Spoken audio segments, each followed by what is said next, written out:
Fala galera, Gordinhola tá na área e nós precisamos falar sobre ele. Calma que eu não tô falando de política não tô falando de Lula não. Inclusive eu não aguento mais ouvir falar sobre política.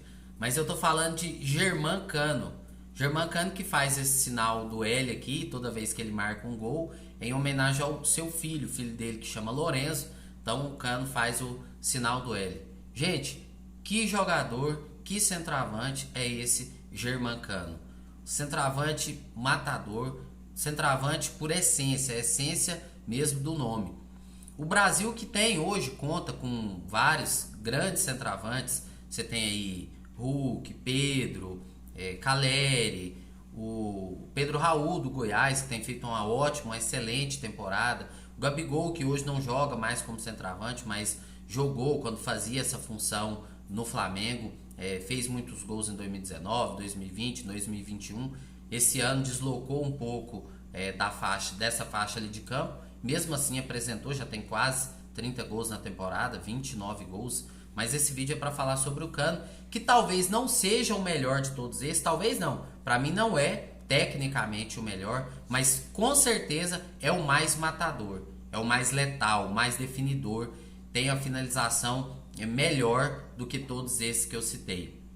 O Cano que chega no futebol brasileiro desconhecido da maioria do torcedor, do grande público, né, que muitas das vezes a gente não acompanha os campeonatos do futebol sul-americano. Ele que vem do Independiente Medellín, chega no Vasco e, apesar de todos os problemas do Vasco, ele que já vinha de bons números no Independiente Medellín, e ele pega o Vasco em 2 temporadas, uma de queda, o Vasco cai, é rebaixado para a segunda divisão, e a outra, a segunda temporada na segunda divisão, ele permanece no Vasco, e uma temporada que o Vasco não consegue o acesso, não consegue subir o ano passado.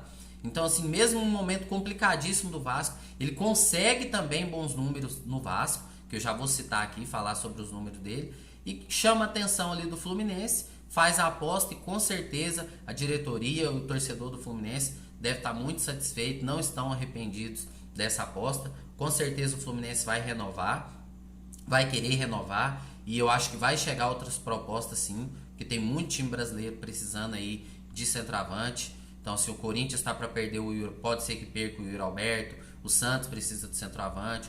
O Palmeiras aí vem há muito tempo numa busca aí por centroavante. Então, assim, e fora outros times aí, com certeza o Grêmio agora voltando para a primeira divisão, o Cruzeiro. Pode ser que chova propostas aí pro Germán Cano, o que é merecidíssimo. Vamos aos números aqui do Germán Cano. Com os gols de hoje, ele bateu marcas incríveis. Mas não é só agora no Fluminense que ele vem com os números bons, não.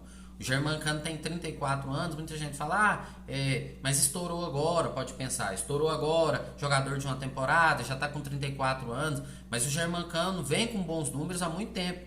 Já desde a Colômbia, o Germán Cano, eu anotei aqui alguns números, ele é o maior artilheiro da história do Independiente Medellín, com impressionantes 124 gols em 186 jogos, que dá uma média de 0,66, um pouco maior até do que a média dele no Fluminense. Uma média ótima, 0,66 gols por jogo. Ele é o maior artilheiro da história do Independiente Medellín.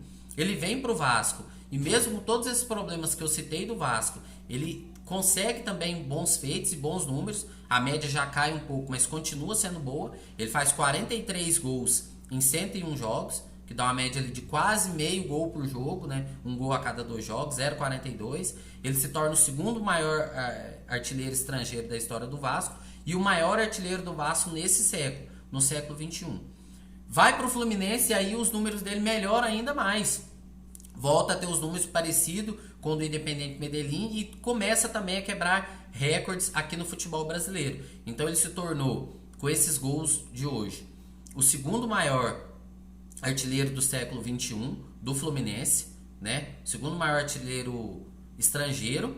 Ele se tornou o maior artilheiro estrangeiro de uma edição do Campeonato Brasileiro. Então nunca um estrangeiro fez tantos gols numa mesma edição. Ele chegou hoje a impressionante 24 gols, com os 3 gols que ele fez em cima do São Paulo. Detalhe, o cara fez 3 gols em 12 minutos.